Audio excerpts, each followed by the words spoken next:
Я приветствую вас, дорогие друзья, уважаемые гости и подписчики моего канала. Всем большое спасибо за то, что следите за новыми выпусками. Правозащитник Валерий Харчук сейчас на связи. Валерий, приветствую вас. Добрый день, добрый день. Валерий, сейчас, конечно, большие события. Все трубят напропалую, смотрите, Рим, Зеленский едет до похорон папы, после похорон папы, он встречается с Трампом. Все в этой международной истории окунулись как бы в эти воды, и все смотрят, ждут, а там как ответил Зеленский, а он ехал, не ехал, а что там будет с папой на похоронах, там отдельная интрига международная. В общем, все сейчас в этом. Но я заметил, что на протяжении последних недель вокруг вот этого мирного трека, так называемого, есть определенные белые пятна. Их два, систематически. Первое белое пятно – это «а что ж там ребята на фронте? А как вообще воюется?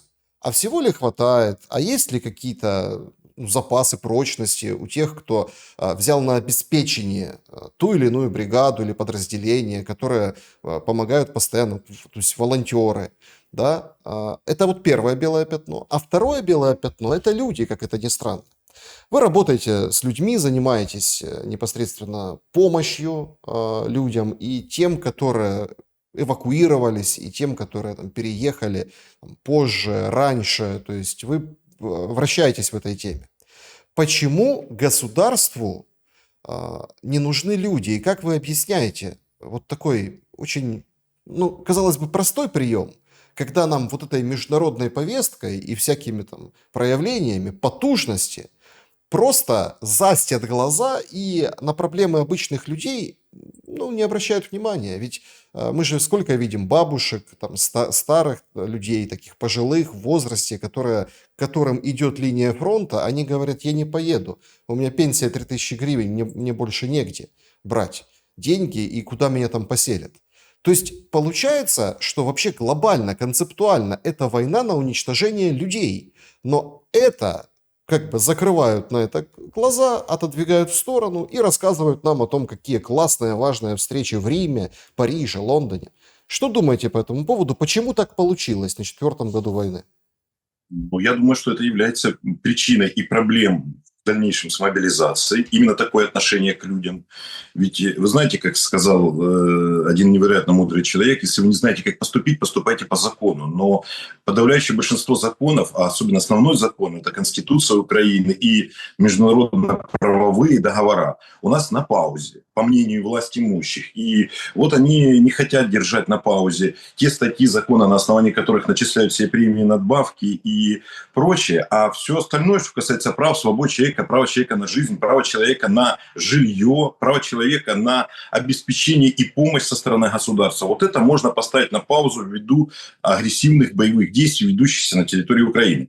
Вот это это месседж, который они запускали в средства массовой информации, начиная с 2022 года, который нашел отклик у определенной части населения. Люди с этим согласились и проглотили. И я в том числе не позволял себе критиковать и выступать с какими-то критическими замечаниями на очевидные огрехи, которые повлекут за собой далеко, скажем так, катастрофически запустят процессы. Разрыв социального договора между государством и гражданами. Он начинается на линии соприкосновения, а заканчивается далеко на западе, в западных и безопасных регионах нашей страны. Ведь ни для кого не секрет, как вы отнесетесь к наиболее страждущим, вот это является лицом государства. Не сила, а именно проявление к слабым, к потерявшим жилье, кровь, родственников, близких. Вот это и является отображением истинного лица. И вот здесь наши властимущие проявили себя, что на местах, что центральные органы власти, проявили себя крайне негативно. Ведь мы с вами до сих пор не услышали обращения Владимира Александровича Зеленского к жителям безопасных регионов Украины с тем, что, жители Рубежного, Северодонецка, Лисичанска, Бахмута, которые добровольно передали свої дома Збройним силам України для того, щоб ті несли захист, у зв'язку з тим, що не були своєчасно построєні укріпрайони і так далі, що вам за честь. У них не было выбора. В смысле добровольно? Нет, смотрите, это понятно, что у них не было выбора. Мы говорим о том, что вокруг этого были какие-то протесты, заявления уже в безопасных регионах, были требования людей немедленно им выплатить компенсации или их расселить в какие-то аналогичные условия. Раз этого не было, значит, люди согласились с такого рода действиями. Ведь такая позиция судов зачастую. Суды, знаете, как расценивают? Вот Международный суд по правам человека. От вас должны быть постоянные попытки обращения в госорганы, в силовые структуры, в последующем суды, и только они являются последней инстанцией. Примерно так выстроена коммуникация. То есть, если люди не протестуют и не требуют, значит, они по умолчанию согласились. Вот, такой принцип взаимодействия и согласия или несогласия. То есть люди имеют право всегда, мы же исходим из того, что каждый гражданин имеет право на протесты, выразить свое негодование по этому поводу. И таких массовых проявлений не было. Они, по сути, согласились, передали, а в результате получили то, что их расселили в начале спортзалы, позже, в лучшем случае, какую-то небольшую категорию в шелтеры, а в дальнейшем они были выброшены и полностью распоряжаются своей судьбой самостоятельно. И вот это является грубым нарушением международного права, правил ведения войны и в целого свода законов. И, в принципе, на фоне, подчеркиваю, отсутствия дефицита средств на премии и надбавки чиновникам, это является преступлением. Есть такая статья в законодательстве Украины «Оставить человека в беде». В основном ее применяют к медикам. Значит, когда медики позволяют себе оставить человека в беде и не оказать ему помощь. На самом деле чиновник – это такой же государственный служащий, и он полностью подпадает под действие этих статей, я думаю, в дальнейшем. По результатам люстрации, выборов, именно вот эти статьи законов будут применяться к чиновникам, которые не оказали своевременно необходимую помощь согласно собственных должностных инструкций, подчеркиваю, и распорядка ихнего рабочего дня, так сказать, и их обязанностей. Но вы вначале сказали о Зеленском. А что он должен был делать? Ну вот вы же видите, Он должен был... как политика ведется. Видите как? То есть, смотрите, там, Бон и втік, мы там потужнее. До сих пор перед глазами картинка, когда он, Стефанчук и Шмыгаль подписывают заявку на членство в НАТО. Сейчас дальше опять вот эти игры идут. Но с точки зрения главы государства и внимания, не просто этого верховного главнокомандующего, а гаранта Конституции, как нужно было обращаться с вот этими людьми? Ну, судя по всему, гарант Конституции ее не читал. Это является ключевой проблемой. Если бы он ее прочитал и увидел, что там целый свод требований со стороны государства по отношению к людям, и люди имеют право тоже на что-то рассчитывать со стороны государства. Ведь философия взаимоотношений, она очень проста. Мы отдаем часть своей свободы государству. Государство, тем не менее, является пока в мире даже демократические институты относительно репрессивным органом управления человечеством. И вот мы отдаем часть своей свободы, мы часть своей энергии отдаем в виде налоговых сборов, а государство, в свою очередь, на себя берет определенные гарантии. И вот что касается гарантий, Владимир Александрович уже выразил свое мнение еще незадолго до выборов как раз-таки. Я никому ничего не должен. И это реализует на посту президента. Он даже не может сказать своим избирателям, что я вас не предупреждал. Он предупредил, он сказал, я никому ничего не должен. С морально-этической хотя бы стороны. То есть нужно было сделать первоначальное обращение. А ведь он месседжи записывает, я так понимаю, ежедневно в социальных сетях, комментирует события на фронте, на международной арене. Ну а как можно было не обратиться к жителям безопасных регионов с тем, чтобы они приняли людей с районов, где ведутся боевые действия, где вы используете имущество людей и инфраструктуру для защиты этих самых безопасных регионов. Людям нужно было объяснить, что их является прямой обязанностью, и это является для них честью принять людей с регионов, где идет активная фаза боевых действий. Этого не произошло, во всяком случае. Я такого интервью или непосредственной записи в социальных сетях не видел. И это меня угнетает. Особенно по течению 3 лет мы теперь можем говорить, что это жизненная позиция, такое кредо. Его позиция, значит, вот то, о чем вы сказали. Люди для государства, а не государство для людей. Он не отдает себе отчет в том, что именно государство и его чиновники являются обслуживающим персоналом, который призван нас защищать, обеспечивать и создавать для нас комфортные условия для жизни. И жителям страны ты можешь обращаться только в случае критической необходимости. Война, безусловно, является именно тем случаем, но ты должен исчерпать собственные резервы и после этого обратиться к людям. Резервами мы говорим и о мобилизационных резервах, и это не только люди, это еще и средства государства. И после этого ты можешь обращаться уже к людям. А второй резерв от людей, который уже мы с вами передали, как жители Юго-Востока, как жители Луганской области, это наше имущество. Почему как стало выгодно игнорировать этот факт? Мы передали с вами не просто наши квартиры, как некоторым, может быть, в Киеве прилетело тоже, и квартиры разрушены. И подчеркиваю, они имеют право на получение компенсации. Я затрудняюсь сказать, получили они в полном объеме, оценено ли имущество согласно действительно понесенной утраты. Но они имеют право. Право – это ключевое. То есть у нас нарушена коммуникация, то есть нас лишили этого права. Более того, вот я читал, что на вас совсем недавно наложили санкции. Так я хочу донести до вас, что на самом деле санкции наложены практически на всех жителей оккупированных регионов. Ведь одним из своих указов было запрещено распоряжение недвижимостью людям. То есть фактически государство забрало недвижимость у нас. А почему на территории Украины мы не можем переписывать друг другу наши квартиры, которые находятся на временно оккупированных территориях? И задаюсь этим вопросом. А если у людей нет средств существования, а вы делаете инвестиционный взнос, и вы верите в победу и освобождение этих территорий, сейчас хотите их приобрести. Так, ну ладно, первые дни войны могли быть похищения, значит, нотариусы могли попасть в плен и могли быть злоупотребления этим. Сейчас в чем дело? По какой причине? Третий год. А для жителей Луганска и Донецка это уже 10 лет. Так, это на голову мне, вы, получается, забрали наше имущество.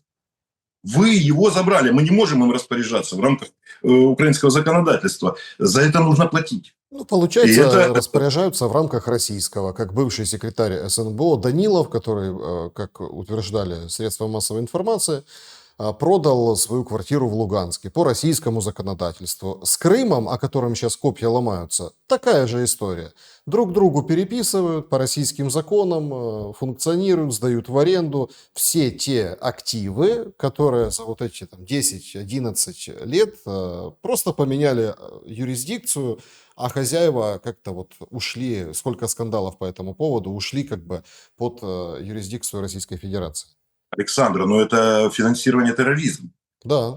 Это финансирование терроризма. Эти люди совершили в какой-то степени, если не будет всеобщей амнистии, ведь дело в том, что при переоформлении права собственности идет уплата налоговых сборов. Если бы это производилось безоплатно, то теоретически финансирования никакого не было бы. Это было бы просто признание. Да?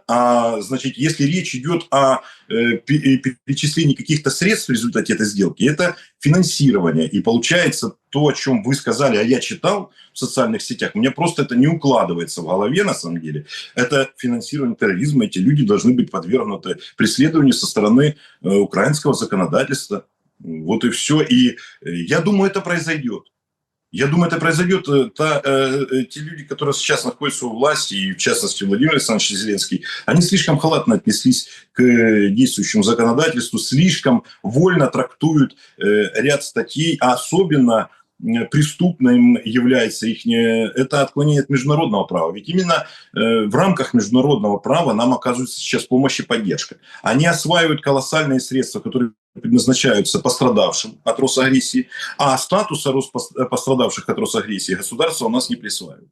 То есть это одно преступление накладывается на другое. Они средства международной помощи вливаются в общий бюджет Украины и растекаются по карманам чиновников в виде премий и надбавок людей, которые не хотят переносить на себе тяготы войны. Вы знаете, как себе позволяют? Так, конечно, курс доллара был там до войны 25, сейчас там он под 50, вот поэтому и зарплата под 50. На самом деле наша зарплата не поменялась, то есть вы не хотите на себе переносить тяготы войны. Вы уклоняетесь таким образом. Это материальное уклонение. А в это время мы с вами, подчеркиваю, не просто мы с вами, нас принесли в жертву, не спросив. Вот вы правильно на это обратили внимание. И мы с вами практически добровольно передали построенное нами и приобретенное имущество, которое использовалось как укрепление. Это наш А что это вообще за история? Потому что многие задаются вопросом, ну, вообще о характере войны. Вот с вашей позиции, как вы оцениваете то, что воюют в городах вот так, как воюют сейчас? Причем, ну, там это отдельная история с точки зрения там, прав человека и с точки зрения вообще права любого. Сообщали, вот это на днях ситуация произошла, в общем, там Лисичанск, а он периодически, ну там он длинный город, растянутый по Северскому Донцу, кто не знает, то есть это такой один из самых длинных городов, то есть таким образом, в общем, там долетает. И дроны долетают украинские, и там и другие вещи. И ну, было сообщение о том, что там две девочки-близняшки маленькие, одна из них погибла в результате какой-то очередной атаки дронов. То есть прифронтовые села, населенные пункты, города в том числе, дроны сейчас летят дальше, они вот страдают. Дроновая война абсолютно поменяла вот эти взгляды на происходящее. То есть дроном можно охотиться, дрон применяется, причем с одной и с другой стороны. Тут никто не виноват, то есть это вот такая война. И кто-то там... То есть абсолютно меняется отношение военный-гражданский в войне при учете вот этого там нового технического средства. То есть, ну вот это дрон. И человеку, который там за пультом, ему тоже проще, компьютерная игра. И, собственно, мы видим вот эту сейчас пошесть, когда там бьют по разным объектам. Но мой вопрос в другом все-таки. Вот в этом, да, вот исходя из этого, так, а как так получилось, что воюют в квартирах жителей? И как это расценивать? Ведь сейчас, в последнее время, тяжелейшие прилеты по Украине. Там, Павлоград, Днепропетровская область, это прошлая ночь. Киев, траур только вчера был. Другие города, Харьков. В общем, можно перечислять и перечислять. Летит в гражданский сектор, то есть кварталы. Летит в гаражные кооперативы. Это снимают люди, они публикуют по разным причинам. Но вроде как объект гражданский на самом деле. Но там, в этом гражданском объекте, что-то есть. Это срисовывают противник, и туда носится удар. Точно так же и обратно. Ну, как бы это обоюдная история. Как так поменялась война, что полем боя стала, там, условно, хрущевка, квартира, которая там перешла по наследству от одного поколения к другому? И как это трактуется? Но несмотря на то, что считается, что во Вторую мировую войну, вот если мы посмотрим с вами художественные фильмы или почитаем какую-то литературу, что боевые действия тоже были в городах, на самом деле это не так. Это были единичные случаи. Массовыми были в большей степени случаи ковровой бомбардировки городов немецких союзниками, когда таким образом пытались парализовать промышленность Германии. И со стороны вермахта тоже наносились неуправляемые удары по Лондону. То есть такие удары своего рода с целью деморализации населения Великобритании. То есть вот и после этого, ну, мы знаем с вами, Сталинград, да, города, все остальные населенные пункты в большинстве своем были генеральные сражения возле городов. Вот Киев был оставлен, было сражение перед городом, и после этого там советские войска отступили. Вот и по этой тактике примерно с, ну, скажем так, со времен принесения некую цивилизацию боевые действия с 1812 года, ведь бой на Бородино, после этого была оставлена Москва. Да? Вот в самой Москве не было боевых действий. Вот после этого были написаны правила ведения войны. И запрещено использовать гражданскую инфраструктуру. Это запрещено международным правом, это закреплено законами, и это все является военным преступлением. Использование гражданской инфраструктуры как для защиты, так и для нанесения атак. Но на Ближнем Востоке, мы с вами знаем, там Алеппо разрушенный город, то есть закрыли глаза, не ввели санкции. Это фактически был нарушен этот договор, и почему-то международное сообщество вот с тех времен, ну, которые произошли на нашей памяти, исходя из того, что я читаю в прессе, не приняло должных мер и соответствующей реакции в отношении тех вооруженных сил, которые принимали участие в боестолкновениях в городах. Но там была позиция, что боевые действия ведутся с террористической некой организацией, которая взяла в заложники людей и прячется в городе, и по-другому их выбить никак. Исходя из этого, вот проводились эти боевые действия. Почему государственные структуры, вооруженные силы Украины, вооруженные силы РФ, непризнанных республик, взяли за основу эту тактику, ну, это все является военными преступлениями. По стечении 3 лет, после того, как люди не были признаны, как минимум, со стороны, с нашей стороны, а мы претендуем на воинов света, мы, значит, не были признаны люди пострадавшими. А в некоторых случаях международное право, вы знаете, что говорит? Что жители городов, где велась активная фаза боевых действий, стрелковых бои, где военные находились в защищенных, значит, в форме, которую им выдало государство, находилась на какой-то бронетехнике, а в этот момент человек там носил воду, естественно, не будучи защищенным со стороны государства никак, он тоже является участником боевых действий. Вот так. И этот человек является не просто жертвой войны, это что касается его имущества, а еще и участником. В Боснии и Герцеговине выплачивается пожизненно.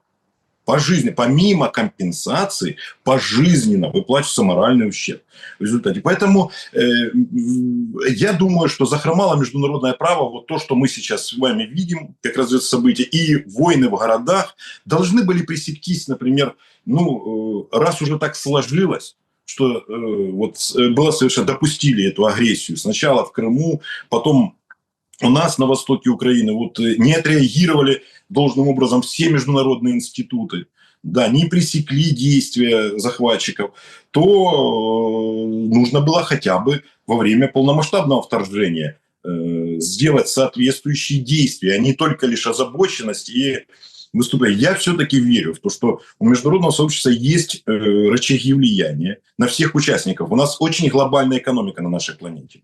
Она так называемая глобалистская. То есть у нас нет большой разницы в зерне в России там, и в тех же Соединенных Штатах Америки. Она, собственно, ее стоимость это транспортная затрата. Вот и все. То есть у нас глобальная экономика на планете. И в результате на такие государства, которые включены в эту глобальную экономику, есть возможности и рычаги эффективно влиять. Почему не влияют? Я думаю, в этом есть элемент международной коррупции даже. Нет, Трамп влияет, он пошлины вводит, сейчас торги с Китаем идут и так далее, и по всем странам. Ну, в общем, он это как раз этим вооружился, то, о чем вы сейчас говорите, проводя свою политику мага и другое. Но вернемся к людям. Есть достаточно тяжелые случаи. Я помню просто там год назад, 1,5 года назад, и вы тоже, наверное, это слышали, там 2 года назад. В общем, есть же части территорий, которые сданы без боя украинских. Туда просто зашли российские войска, где-то, может, какая-то там ТРО, да, там какие-то перестрелки, но это было очень локально и в основном без боя. То есть города целые, не разрушенные, а сейчас находятся под российским контролем. И вот здесь принципиально важно. Украинская сторона на украинской стороне. Люди, понятно, бежали от чужой армии, переехали на украинскую сторону. Кто-то остался, поехал дальше в Россию. То есть разные судьбы. Те, кто переехали непосредственно на территорию подконтрольной Украины, очень много случаев помыкались, там даже цифры назывались, но их очень тяжело проверить, поэтому я даже не буду там эти 100 тысяч, 150 тысяч. В общем, эти переселенцы помыкались и пошли, скажем так, проходить круги ада, допросов и фильтрацию в Шереметьево. Или там был еще, я помню, приграничный один пункт со стороны Прибалтики, чтобы переехать, делать это кольцо, как бы опоясывать Украину и вернуться к себе домой. Туда, куда есть, в свое это жилье, о котором вы говорите. Поэтому, когда вы поднимаете тему жилья и имущества, оно принципиально важно, потому что ты не купишь квартиру в Украине, нигде тебя не возьмут на работу, чтобы ты мог за эти хотя бы год, 2, 3, даже 10 лет купить себе квартиру, где-то жить. У нас просто менталитет такой, что надо свое жилье ты не обзаведешься. Но не важно. То есть эти люди, как важно, но имеется в виду не о том вопрос. Эти люди пытаются вернуться. И здесь возникает самый такой момент. Так, а эти люди, которые находятся сейчас там, слышали от нас, что в России проводится мобилизация. Мол, получаешь ты российский паспорт, все, ты должен идти служить в армию и так далее. И такую пропаганду разгоняли. И как-то разгоняли, мы это слушали, а потом не заметили, как подконтрольная часть Киева, Украина, просто превратилась в поле для сафари, в как бы, ну, вот такую арену для бусификации. Это просто неимоверные случаи, когда в восьмером, в десятером ходят по дворам уже и полицейские, и ТЦКшники, и в приграничных районах и пограничники, и отлавливают мужиков. Причем разбираются, не разбираются, кто ты, что ты, документы, кому-то удается условно отгавкаться, отмахаться бумажкой, которая у него есть, а если нет, ну вот будь здоров, будь добр. Валерий, а как нас так Да-да. постигла эта участь, что мы в мобилизацию вот Из такую окунулись? из ультрадемократического государства превратились в репрессивное, где похищают людей. Это попустительство людей, своего рода. Я же говорю, что мы в самом начале войны, ну давайте так вот, я попытаюсь преподнести это. Значит, в момент вторжения у меня сложилось впечатление, что в тело Украины укололи вот этот укол бешенства. Знаете, это проявлялось в различного рода проявлениях. Там привязывали людей к деревьям там, скотчем, секли их за что-то. То, что я наблюдал в социальных сетях. Вот же, то есть жестокость порождает вот эта милитаризация общества. Она породила то, что люди закрывают глаза на это. По сути, даже то, что сейчас происходит, нет запроса со стороны общества явно выраженного и категорического прекратить такого рода действия. Нам объясняют часть военного истеблишмента и руководство страны, что это поодинокие случаи, и они, значит, это все распространение Роспропаганды. Но мы с вами знаем, и я непосредственно сталкивался, когда похищали моих сотрудников, что это совершенно не так. Это действительно является массовым проявлением отсутствия существования правового государства на территории Украины. То есть людей сделали бесправными, считают, что теперь они являются инструментом в руках государства, который должен защищать государство. Извините. Государство состоит прежде всего из граждан, а потом уже территорий и управляющего класса. И если разорван социальный договор, и если какая-то большая, говорят, 6 миллионов мужчин не зарегистрировались, да, в резерв плюс, и вот это понуждает теперь их таким образом приводить в ТЦК с целью проведения вот этих регистрационных мероприятий, вручения им повесток. Ну, это я говорю позицию чиновников. Но ведь это своего рода заявление протеста. Протеста не защищать Украину как страну. Нет, а протеста по отношению к правящему классу. Когда вы получаете премии, надбавки, когда вы получаете компенсацию за жилье, когда вы уклоняетесь от всех тягот войны. Подчеркиваю, уклонением является, по моему мнению, не только непосредственный отказ от участия в боевых действиях, а и попытки за государственные средства находиться в зоне комфорта. Вот это таким образом вы пытаетесь уклонить. И чиновники это делают на законных основаниях, как они считают. В результате у людей возникает внутренний протест и несогласие. И этот протест нужно было информационно и фактически гасить. Нет, у нас вот приняли репрессивное. Мы имеем право. Мы сейчас руководим страной в это тяжелое время. Мы наделены вот этим правом силы, и мы будем его реализовывать таким образом, варварским. Вы знаете, как вот в городском совете, вы, наверное, знаете, что был депутатом городского совета, каждый проект решения прорабатывался на предмет коррупционной составляющей, на предмет злоупотреблений, и потом уже там архитектуры и так далее. То есть, например, разрешение сделать просто парковку какому-то магазину прорабатывалось юридическим отделом и так далее, массой отделов. У меня складывается впечатление, что в нашей стране утеряна эта связь между так называемыми отделами администрации президента, парламента, значит, кабинета министров в момент принятия решений. То есть их решения зачастую носят заведомо коррупционный характер.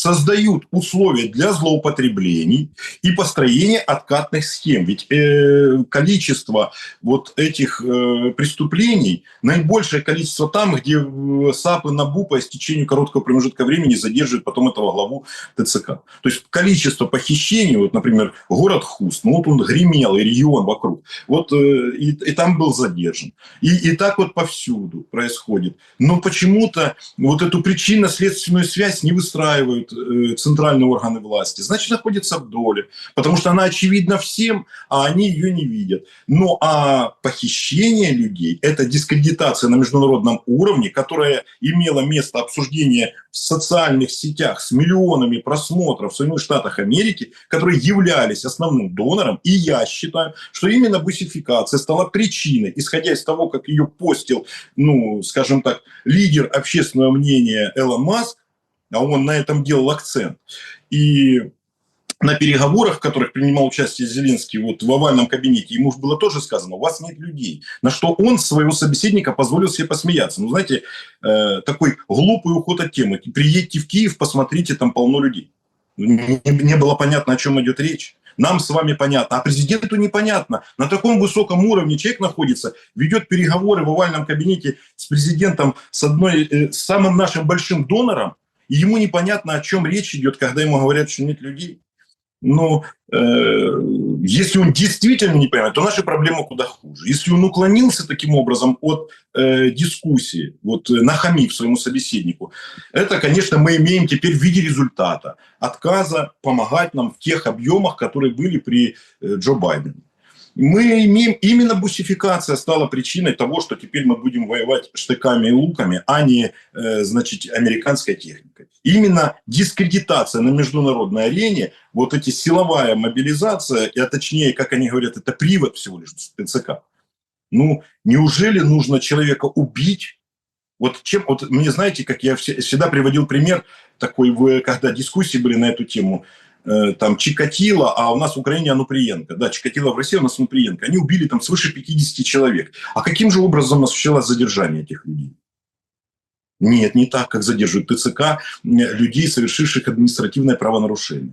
А может быть, их лишили права, один был педагогом, другой пожарным, заниматься профессиональной деятельностью? Нет, но у нас же в законе предусмотрено было лишение разрешения, ну, в результате через суд можно лишить человека права управлять транспортным средством. Вот у Чикатило были права, его лишили управления транспортным средством, он убил 50 с лишним человек. Нет, не лишили. Тогда задумайтесь, как вы инкриминируете на государственном уровне состав этого преступления, как же глубоко и далеко зашла ваша фантазия чиновников, вы используете инструменты принуждения и дискредитации страны на международной арене. Мое мнение по этому поводу очень короткое, это очень простое. Это немедленное вчера проведение выборов с целью смены правящего режима. Однозначно, любыми средствами и жертвами нужно проводить максимально демократические выборы с возможностью применения электронных средств, каких угодно, только лишь подтвердить легитимность. И раз люди, ну, исходя из того, что мы видим в социальных сетях, вот на фоне этой бусификации, та какая-то часть гражданского населения не хочет идти, становиться на воинский учет, то это очень большая проблема, и это триггер для того, чтобы немедленно прибегнуть к восстановлению социального договора. А те цифры, которые называются, там 5-6 миллионов, а там свыше 7 миллионов выехавшие из страны, вы что думаете, что эти люди, которые покинули страну, это люди, которые уехали от обстрелов и от ударов, там возле них там, или в их квартале разорвалась бомба? Нет, это не так. Это может быть 1,5-2 миллиона таких людей. Остальные уехали от невыносимых условий жизни, созданных в стране. Это преступление. Ведь вынужденная миграция – один из элементов преступления. Непризнание жертвы агрессии – это... Я вообще, честно говоря, не понимаю, в чьих они интересах действуют. Как можно не признать жертвой агрессии людей с оккупированных территорий? Это что за абсурд? Они себе придумали, что человек должен это доказывать в суде. И каким образом он это может сделать? Это просто, а законопроект чего стоит? Что имущество на оккупированной территории вы должны передать в государственную собственность. Ну, законопроект, потому что он еще не подписан, да? Вы должны передать государственную собственность, и тогда вы сможете претендовать потенциально на компенсацию. Но мы с вами хорошо знаем, как на оккупированной территории обходится с государственной собственностью. То есть это де-факто непосредственное финансирование террористов. Ну, это непосредственно. То есть государственное ведомственное жилье там сразу же прихватизируется оккупантами. То есть если вы передаете вот с частной собственностью, они, исходя из лояльности, как-то считаются, да, то, значит, с государственной собственностью однозначно здания городских советов, отделов полиции используются оккупантами по назначению. И такое же будет у них использование, и также будут они использовать по назначению и те квартиры, которые будут считаться государственной собственностью. Это очевидно. Так зачем вы хотите передать оккупантам квартиры? Для того, чтобы они передали их своим военным, Нет, ну это... сэкономили средства на снаряды и бомбы и продолжали терроризировать нашу страну? То есть... это, конечно, такая важная история, там, ведомственные квартиры, квартиры, которые там брошены, это понятно. То есть, но тут, понимаете, дело квартиры квартирами. Вот все-таки, чтобы завершить тему бусификации, Валерий, ну, это же делают украинцы. Украинцы с украинцами. Ну, вот тут такая какая-то очень важная история. И когда, если попытаться масштабировать, вот, ну, вообще посмотреть, что произошло с людьми, что произошло со страной.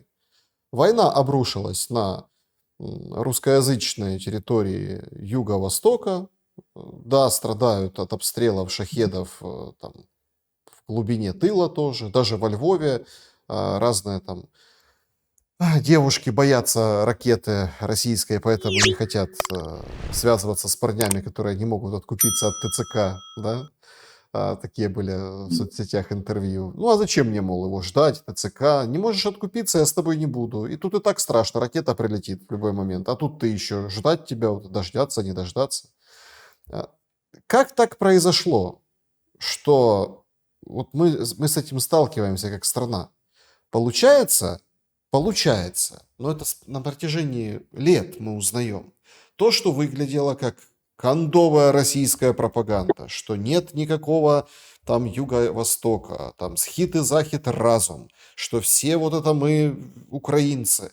У нас такая страна, вот то, что президент говорит, нарушая Конституцию в пух и прах, не понимая, что он должен делать, что не должен, с точки зрения гарантирования норм Конституции, но он говорит, у нас есть Конституция, мы Крым не отдадим, это невозможно. Ну вот в этих переговорах последних дней. А получается, что ну, на поверку спустя годы, может даже десятилетия, да, оказывается, ну так и оказалось, когда условно люди с Юго-Востока оказались не нужны на Западе, что действительно есть там одни украинцы и другие, есть одесситы, которым подчищают культуру, там память, памятники, там Высоцкого убрали, вот это все, то есть там Екатерину, и, ну, в общем, вычищают вот это поле культурное, человеческое, социальное поле. Получается, что это оказалось правда. Так, а куда тогда страна идет? И как ее туда толкает война? Ну, смотрите, во-первых, у нас местное самоуправление превратилось в фейковый орган распределения каких-то небольших внутренних ресурсов в виде земли там, и местного бюджета. На самом деле центральные органы власти подчинили себе все абсолютно регионы, а у нас абсолютная вертикаль, и то есть все, о чем вы сейчас говорите, это спускается сверху вниз. Говорить о том, что сейчас страной правят представители западных регионов Украины, это было бы ошибочным. То есть это навязанное... Ну, это мы отодвигаем западную, там, восточную или южную или центральную Украину как регион, чтобы кто кем управляет. Да? Мы говорим, в большинстве своем находятся у власти, скажем так, представители центральных регионов Украины. Да? И получается, эта политика, которая бы навязана, политика, как же сказать, стерилизации истории, с переписывания ее, ну, на фоне вторжений через это проходили многие страны. В период боевых действий оценивать действия... Ну, опыт у человечества есть, а у этих людей нет его никакого. Они запускают ту политику, которая разъединяет людей, вместо того, чтобы объединять. Они пытаются переписывать историю, не завершив ее. Нужно сначала ее завершить, а потом ее уже писать. Как говорят, победители пишут историю. Ну, вот давайте победим, а потом ее напишем. А в процессе это делать, ну, это пропаганда, однозначно. Раз это делается в процессе, это не фиксация каких-то достижений. На сегодняшний день, скажем так, время даст ответы. Но то, что это наносит ущерб объединению граждан, это очевидный факт. То, что это наносит ущерб с точки зрения идеологии целостности страны, это неоспоримый факт. Зачем они это делают? Наверное, с целью ослабления страны. Значит, мы не знаем какого-то внутренней задачи, которую вынашивают люди, которые вот находятся в центральных органах власти. Вот мы не знаем их, может, они видят какую-то маленькую Украину и в другом совершенно свете. А мы видим с вами большую, с космической индустрией, с промышленную и аграрную, с разными культурными векторами и взглядами. Подчеркиваю, Конституция Украины запрещена любая идеология, кстати, любая, вплоть до того, что самая радикальная, она запрещена, любая идеология. Государство не имеет права вмешиваться как в дела церкви, так и в идеологические вопросы. Запрещена идеология как таковая. Но ведь он сразу сказал, что вот его лидеры в лице, если не ошибаюсь, главы фракции Арахами, они сказали, что Конституция на паузе. Теперь мы цитируем их слова, но парадокс жестокости их заключается в том, что на основании этой же Конституции, потом целого свода законов, они себе выписывают премии и надбавки. Вот если бы вот оно было на паузе, то оно было на паузе. И соцобеспечение, 12 тысяч осталось бы гривен, как и у госслужащих, как и на довоенном уровне. Вот на паузе заморозили, все на фронт, все ради войны. Законы не меняются, кстати, во многих странах во время войны. Это такой принцип использовался. Но у нас Черчилль говорил, что законы – это как гора, как небо, как земля. Раз мы от людей требуем, которые не имеют юридического образования, ответственности за незнание закона, такой принцип действует практически по всей планете, значит, законы нельзя постоянно переписывать. У нас аматоры, артисты во власти, они считают по-другому. Они меняют роли в зависимости от написанных сценариев и реализуют это нам. Видно, что с ними работают не те профессионалы, которые укрепляют государство. Есть опыт, особенно по истечению Второй мировой войны. Есть опыт, как укреплять, как объединять, от чего нужно отходить, на какой основе нужно объединяться.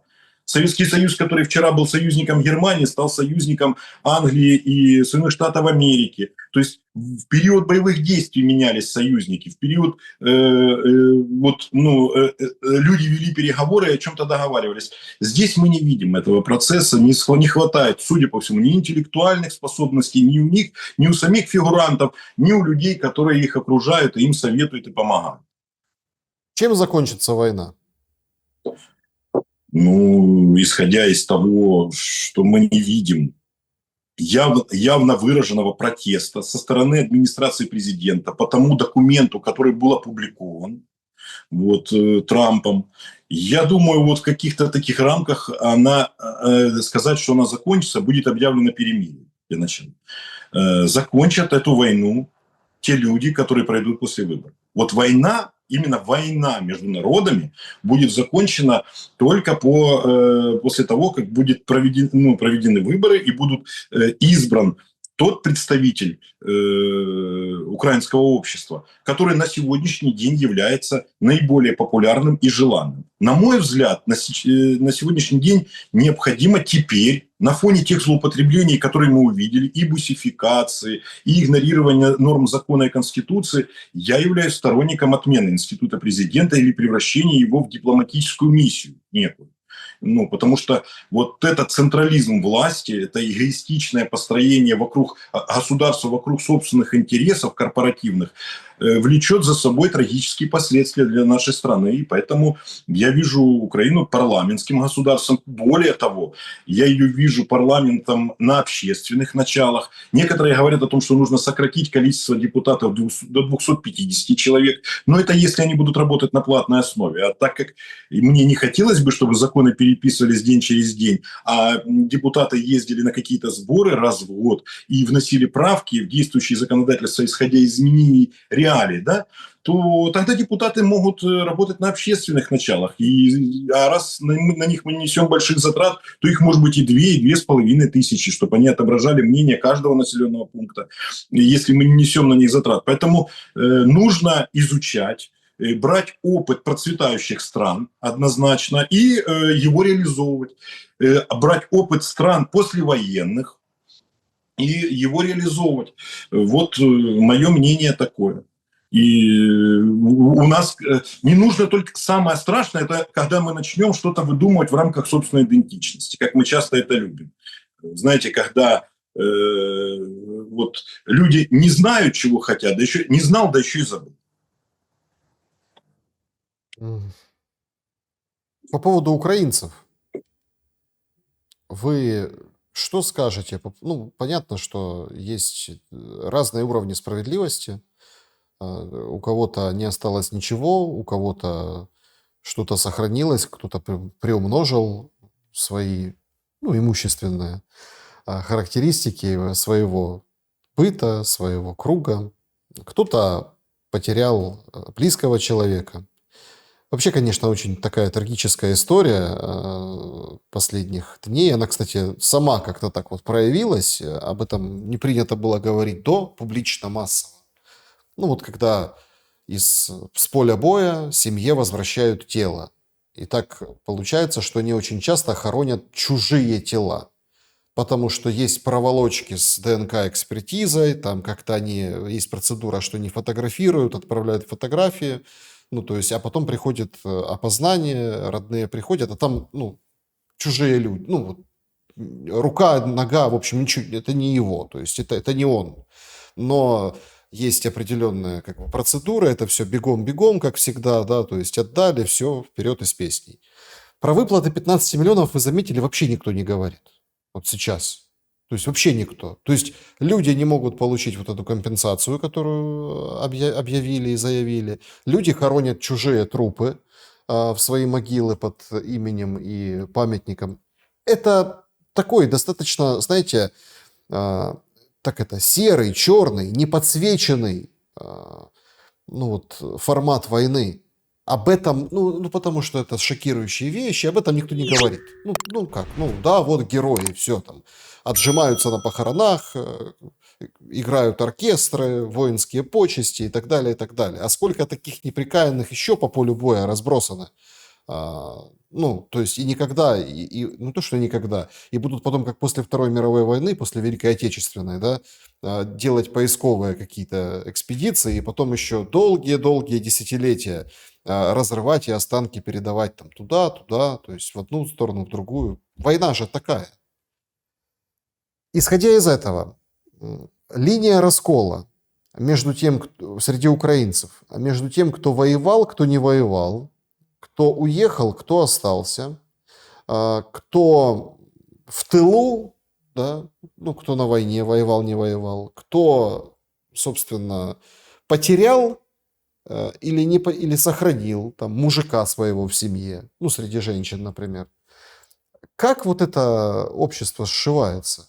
Я имею в виду послевоенное, общественное, ну, общественный стресс.